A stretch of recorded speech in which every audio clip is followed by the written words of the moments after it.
If you're planning to visit Wales, this is the episode for you. Here's a 30-second teaser of the episode. Wales is referred to as the castle capital of the world because it's had over 600 castles recorded here, and many of those still exist. The Welsh alphabet's a bit different to the English alphabet, so we've got a few extra letters. For example, double L is a sound, and CH is a sound. Take a scenic train ride. So there's quite a few different options, and they go through amazing scenery, and because you're on the train, you can just sit back, relax, and look out, and then explore somewhere. Welcome, everybody, to the Travel Lemming podcast. I'm your host, Betty Hurd. This is where we discuss the best destinations around the world, and we teach you what you need to know before you go and basically get you excited to travel. My guest today is a freelance writer for Travel Lemming from Wales. So welcome to the show, Ruthie Walters. Hi everyone, great to be here. I'm really excited to talk about Wales on this episode. I have actually discussed quite a few perspective pieces on our website by Ruthie in previous episodes with Nate. So I'm really excited to get to talk to you a little bit more in depth about where you're from and where you live. So if you could tell us a little bit more about your time in Wales. Thank you. And I'm really excited to be here because I've listened to all the Travel Lemming podcast episodes so far. And one of my favourites is the one where you talk about being a flight attendant. So I learnt loads and really appreciated your insights. Oh, thank you. Yeah, I'm Ruthie. I'm from Cardiff. I'm in Cardiff now, and we have a very sunny May. I was born and brought up in Cardiff, and I live here again. But before, I've lived in Spain and Germany as an au pair, which is something I've written about on a perspective article for Travel Lemming. And after quite a few years of living away and in other countries, I decided to come back home.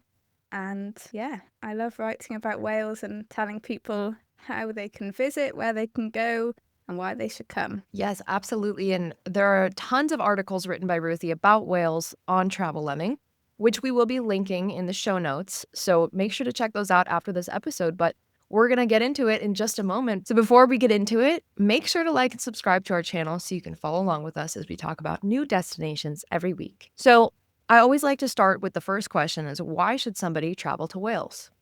So Wales is a beautiful country. We have loads of great nature, national parks and landscapes to visit, and a good variety as well. So you can go to mountains, lakes, hills, and go along the river on a canoe. We've also got one of the longest continuous coast paths in the world, which means you can walk the edge of Wales on a continuous path with a route. And that walk takes you to some of the most beautiful beaches. Well, I'm biased, but some of my favourite beaches in the world are in Wales. You can see wildlife like seals, puffins, maybe dolphins. And as well as nature, we've got really interesting cities and towns and rich history. So Wales is sometimes referred to as the castle capital of the world because it's had over 600 castles recorded here.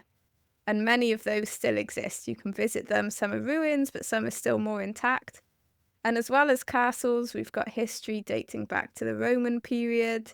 And in recent history, a lot of industry, so coal mines, slate mines, and museums around those topics as well. So if anyone loves nature, there's something for you, culture, history, and we've got nice food and friendly people as well. So Amazing. yeah.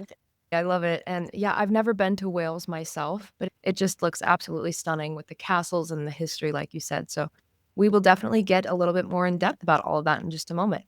I want you to paint a picture for listeners of how big Wales is and where it's located. So I'll start with where Wales is, because this is something when I've lived abroad, it's sometimes met with a bit of confusion. So Wales is in the UK, which is made up of 4 countries, Wales, England, Scotland, and Northern Ireland. So we're neighbours to England, but when people say, oh, is Wales in England? I literally feel myself have to calm myself down and reply, no, we're not England, we're another country. And the population is around 3 million. So to put that into perspective, London has a population of just over 9 million and Scotland around 5 million. So Wales is a relatively small country. Also in terms of size, we're quite small, similar to Slovenia in Europe. So relatively small, and I always think of Wales as a bit of an underdog of the UK, especially in terms of tourism. So in 2019, about 40 million international tourists visited the UK, and only just over 1 million came to Wales. So that's a huge number of international tourists coming to the UK and missing out on the beauty of Wales. So that's where we are and kind of the size. But that definitely doesn't mean to say that Wales doesn't have a lot to offer. I think we punch above our weight in terms of interesting places to go and amazing nature to see. Well, hopefully this podcast inspires more people to visit and give it a try. I hope so. So, even though it's so small, I know that there are cities there. I've read your best cities in Wales article. What are some of the best places to stay in Wales? So the cities in Wales, as you'll see in the article, is kind of an interesting topic. There are 7 official cities, but some of those are basically the size of towns. So St David's is the smallest city in the UK and only has a population of about 1,570. So some of the cities in Wales, they feel like towns. The title of city in the UK has some quite old-fashioned rules around it in terms of its significance culturally or if there's a cathedral. So that's why some places in Wales are cities, even though you might visit and it might not feel like what you imagine is a city. And even Cardiff, which is where I'm from, the capital city of Wales, has a population of about 300,000. So again, compared to London, about 9 million, we have smaller cities, but to me, that's quite a positive thing because when you visit, you can see a lot of what the city has to offer. You can travel around quite easily. So Cardiff and Swansea are 2 of the main cities that I'd recommend visiting in Wales. They're both in South Wales along the coast. They're quite big student cities as well. So you've got a lot of vibrancy, places to eat out, places to go out. And then Bangor in North Wales is in a great location for exploring north and into the national park there. Where do you suggest someone who has never been to Wales should stay? So I think that really depends on what someone wants to do when they're here because Wales is quite rural. You could choose to stay kind of in the middle of nowhere in a small town or in a shepherd's hut or a small tent or kind of choose your holiday based on a unique hotel. We've got quite a few across Wales. To explore South Wales, I always recommend Cardiff as a good main base because it's at the capital city. There's a lot to see here, but also there's transport connections to explore a lot of South Wales. To explore Mid Wales and Banau Brycheiniog National Park, which is one of our national parks, formerly known as the Brecon Beacons, I'd recommend staying in Brecon or Hay-on-Wye, which are both gorgeous towns. Again, there's cute restaurants and cafes and shops. Hay-on-Wye is a book town. It's known as the world's first book town, so there's loads of bookshops and it hosts a really famous literary festival each year. And Oh, then, how cool. yeah, it's really cute and there's a castle and again, that's close to the Banau Brycheiniog National Park, so the Brecon Beacons.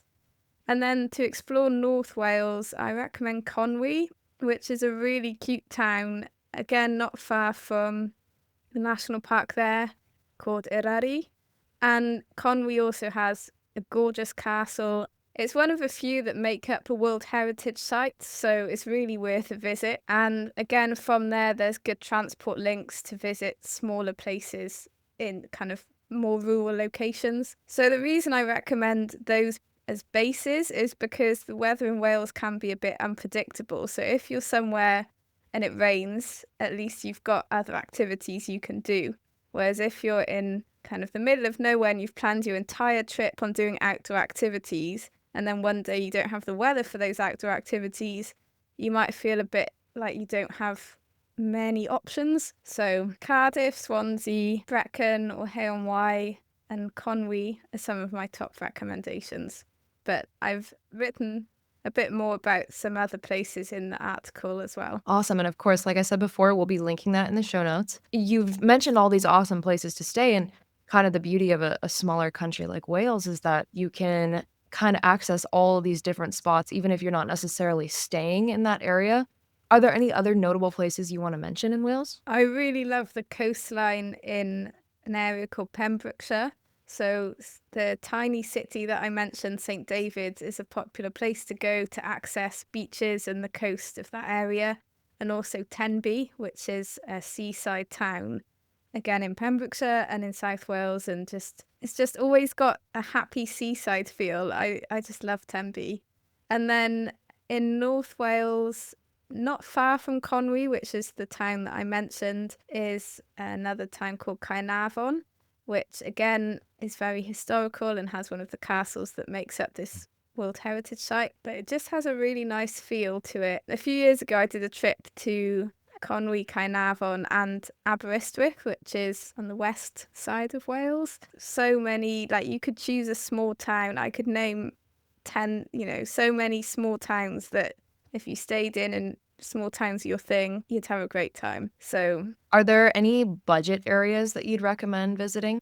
I wouldn't say there are particular budget areas in Wales, but the areas that are really popular for people to go on holiday, including Welsh people, we go to Tenby a lot. We go to St David's in Pembrokeshire and also to the Llŷn Peninsula in North Wales.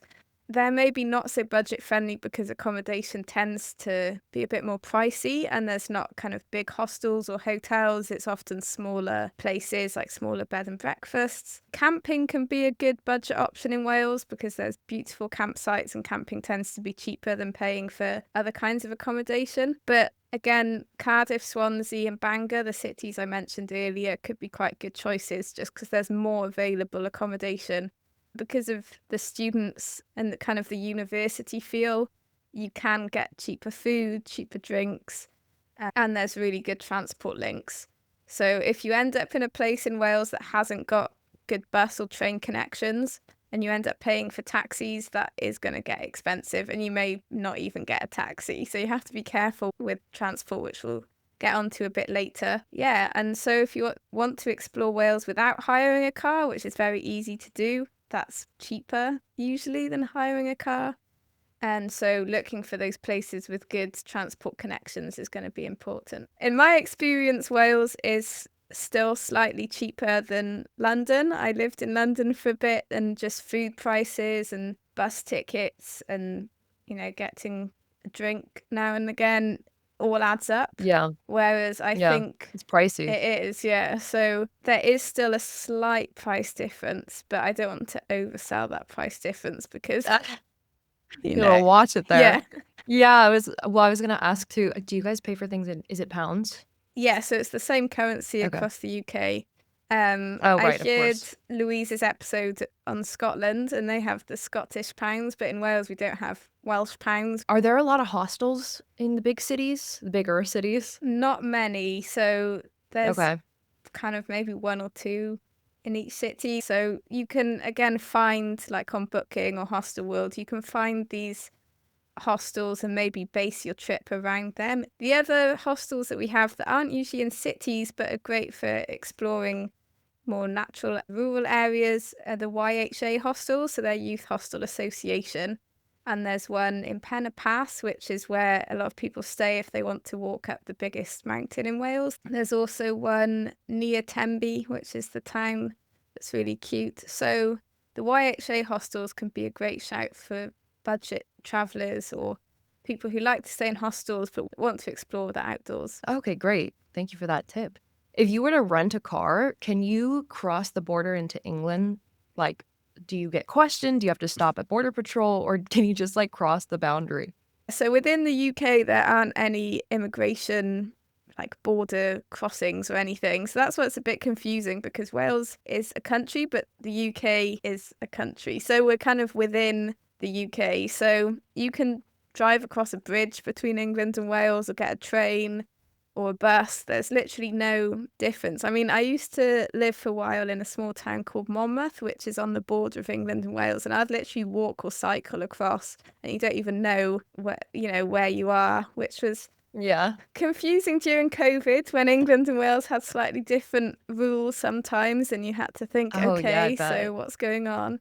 So yeah, there's no restrictions in that sense. The UK government makes rules on a lot of things for all the countries in the UK, and we do have a Welsh government, just like in Scotland as well. So some things are decided here, but in terms of for tourists, there's nothing to worry about on that front. You can cross and go. It's such a different reality from America. I'm from Arizona, which is down south and shares a border with Mexico. So it's such a production, not necessarily going into Mexico, but coming back, with immigration and everything. I can't even imagine just crossing over and not even really realizing that you're in a different country entirely. Yeah, and I think that's true for quite a bit of Europe. True, yeah.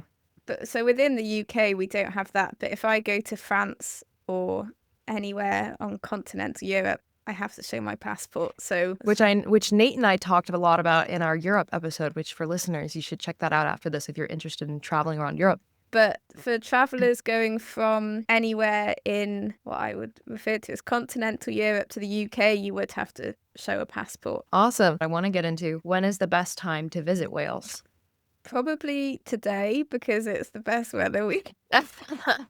Right now, teleport yourselves to the sunny Cardiff. No, I wish I could. So Wales is notoriously quite wet and rainy, and I always say that's why everything's so green and nice, and we've got such beautiful places you can go with, trees and plants and nature. But the reality is, whenever you come, it could rain. We don't really have a season that's dry. The summer and spring is typically when there's less rain, so I'd recommend considering spring or summertime, so between March and say August. But recently September has been quite a sunny month, so it really depends. And when I say sunny, I'm talking about maximum like 25 degrees Celsius. It's not a hot country, and like that would be rare. We don't get many days a year that are kind of above 25 degrees Celsius. So springtime's a great time to come to Wales. It's not so rainy. You might get some sun, but the spring flowers are my favourite thing about that season. And autumn's also beautiful. You've got the trees kind of turning colours, and winter's nice, but the days are shorter. It gets dark maybe by 5 o'clock. Does it snow a lot? Not too much. It will higher up. So if you go up, up the mountains, the higher you go, there might be a bit of snow, or you might see a bit, but it doesn't get cold enough really to snow loads. Yeah. And you mentioned the mountains earlier. I was curious, do you know how high those mountains are? Like, are they really steep mountains? Because when I think of like London area, I just think of it being so flat, which I know it's not the same. So are they hills, mountains? So the tallest mountain in Wales is a Wyddfa, which is 1,085 metres, which is 3,560 feet. So it's pretty high. Like it's a full-on hike. You shouldn't be just strolling up there in flip-flops, which unfortunately some tourists do, and it doesn't end too well. I don't advise that. And then in South Wales, Penarvan, which is a really popular hike, is 886 metres or 2,900 feet. Yeah, that's definitely a hike. Yeah, they're hikes, and I think because they're not as high as maybe the Alps or other mountain ranges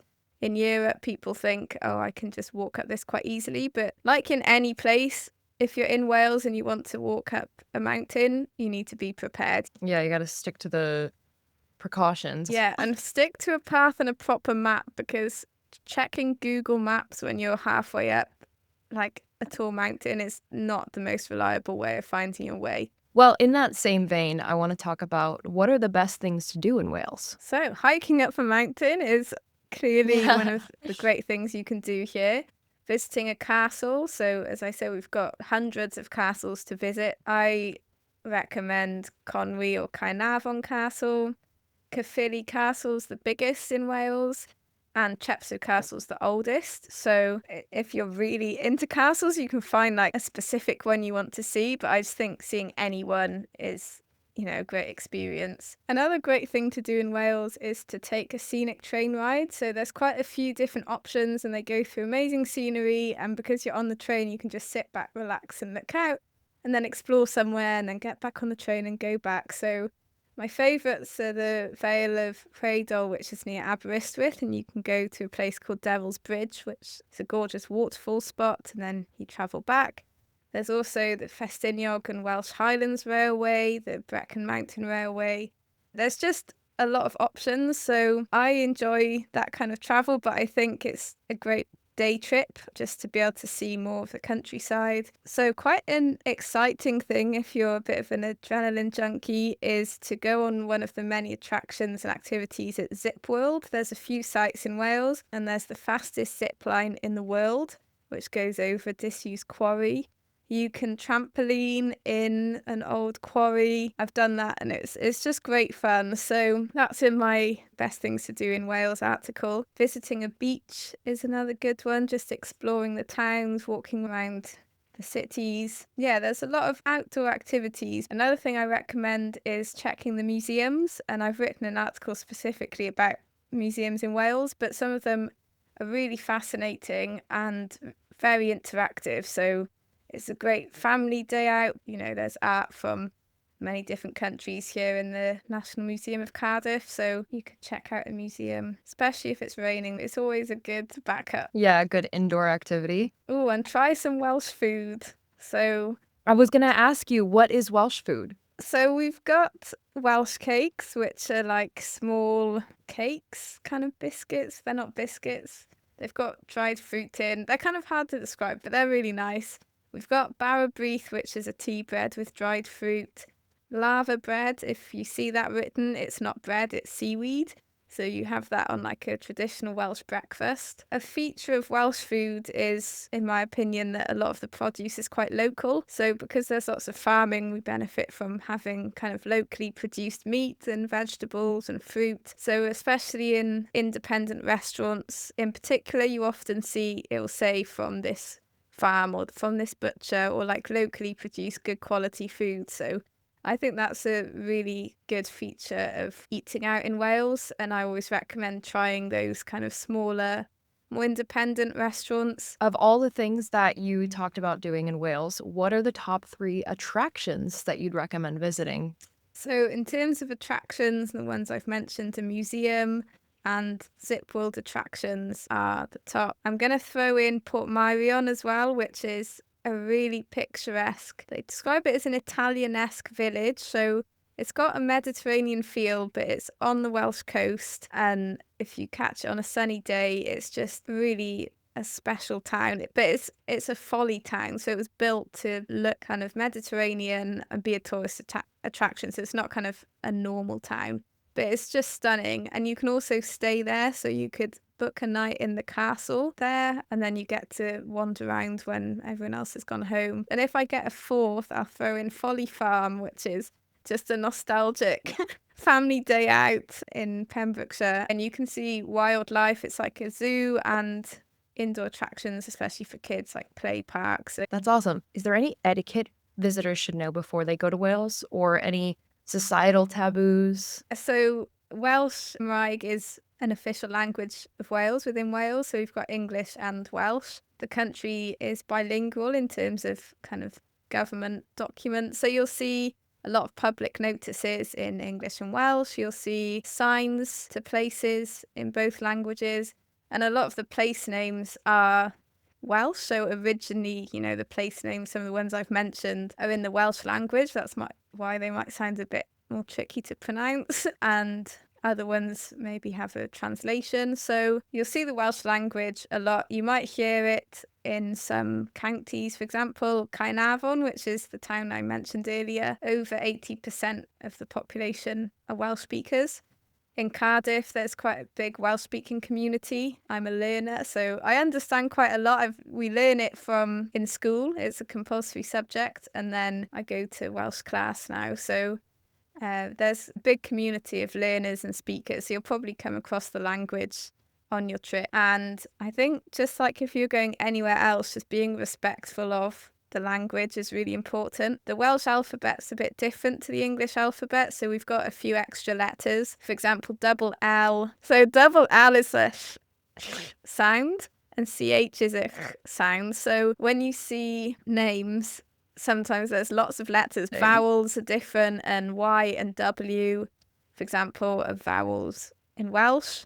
So I just get a bit annoyed when people are like, oh, haha, there's no vowels in this, or, you know, it looks so weird. And it's like, well, it's a different language. Of course, it looks different. It's not, Of you know, course. weird. But I love languages. So it's a bit of a passion. And I love the Welsh language, which is why I want to be fluent one day. But I think as a tourist, just being aware that there is another language and to respect it. I would recommend trying to pronounce the places you want to visit before you come, because if they are a bit different or challenging for you, you can just look on YouTube, find someone saying it and then repeat it. I sometimes hear people tell me, "Oh yeah, I went to Wales, I went to," and then they say this name and I'm like, I have no idea where that is. And then I realize it's just because they've completely butchered the name of the place. And I think if you're lost and you need to ask for directions, you want to feel like you can at least say where you're going, even if you're not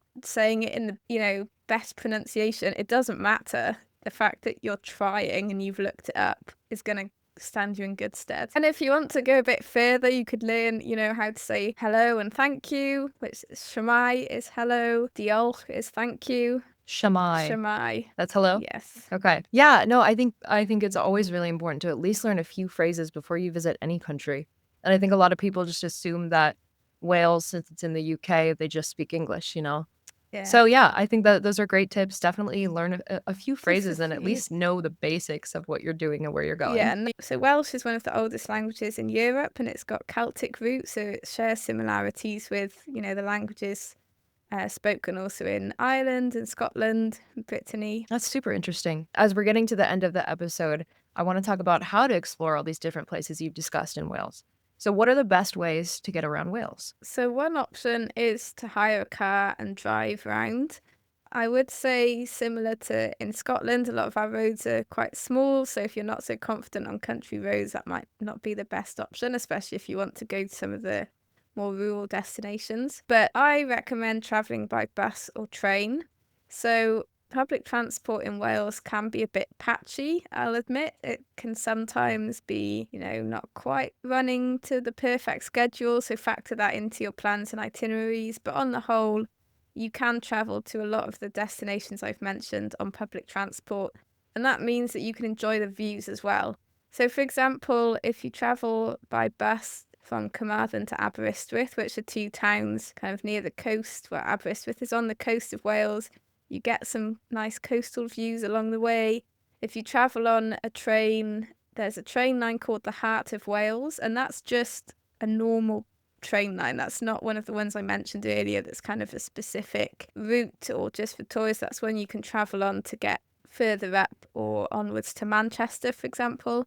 And that's stunning. It goes through a lot of beautiful countryside and landscapes. So I recommend travelling by bus or train around Wales to be able to see the scenery. The only thing that I'll mention is obviously you have to then choose destinations that are connected to the public transport network. And if you want to go really off the beaten track, it might be a bit more of an adventure to go on, smaller connecting buses, or, some places aren't really on many routes. So you might be a bit, well, you don't want to be stranded. So you need a bit of planning if that is what you're going to do. But for quite a few of the destinations I've mentioned, one of the reasons I recommend them is because of their transport links. So, if someone was to plan a trip to Wales and wanted to see the whole of the country, how many days do you think they would need to achieve that, to go from south to north and see everything in between? So that's a hard one to say because I still have so many places that I want to visit. But in my 7-day itinerary that I've written, I've put a good mix of going to destinations in South Wales, Mid Wales, and North Wales. So that gives you a bit of a flavour of a few of the different areas. It's a mix of cities, towns, and national parks. So I think in 7 days you could get a really good feel for Wales. So you could visit from England and have a long weekend. That's the other option. So if you've not got so many days but you want a flavour of Wales, you could stay, say, in Conwy or Cardiff or another destination and stay for maybe 3 or 4 days and just focus on that area. If people are flying into Wales, should they fly in to the country or should they fly into London and then get there, via train or bus or car? Cardiff does have an international airport, so you could fly to Cardiff potentially, depending on where you're coming from. Most international flights will go to London, Birmingham, or Manchester. And from any of those cities, you can easily travel to Wales. So you don't need to worry about, if you can't fly here directly, it's not a problem. It's only about 2 hours on the train from Cardiff to London. So it's really not far. Oh, To nice.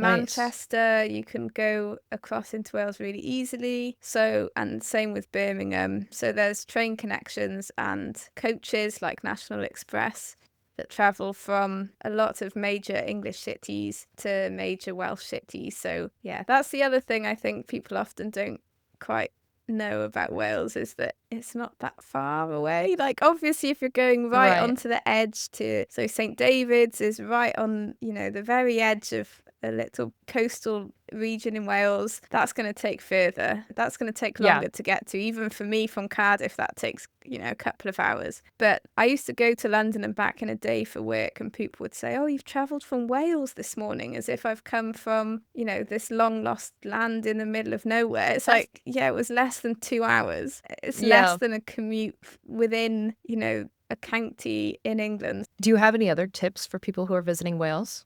My first tip is to consider the transport and checking how you're going to get somewhere, and then how you'll travel when you're there is really important. My other tips are checking the weather forecast so that you know what might be coming up. I think just think about what you want to do when you're here, and then looking for a location to stay that suits your needs. To wrap up, what is the ultimate reason that people should visit Wales?